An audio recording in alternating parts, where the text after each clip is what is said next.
This is the 4-piece rose gold transparent balloon boxes. These are going to come with the letters that say Miss to Miss, so MISS with the little 2 and the little ring, and then an MRS. These are letters for a wedding bridal shower, an engagement cake, a smash backdrop.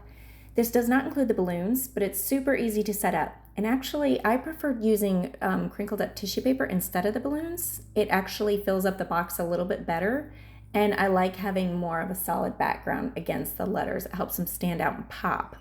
I've used this several times for baby showers and for weddings, so this is something that I use often. I really like these. They're just a nice, easy prop, nice decoration. This is the rolled rose gold. It does have more of a goldish hue to it than a pinkish, just for reference. But these are super easy to use. And then the glue dots, a secret to that is to keep them on the clear sheet, put them on your letter, and just pull off. They stick perfectly. Put them on either side that you want. I like putting them next to each other so that I can look like this.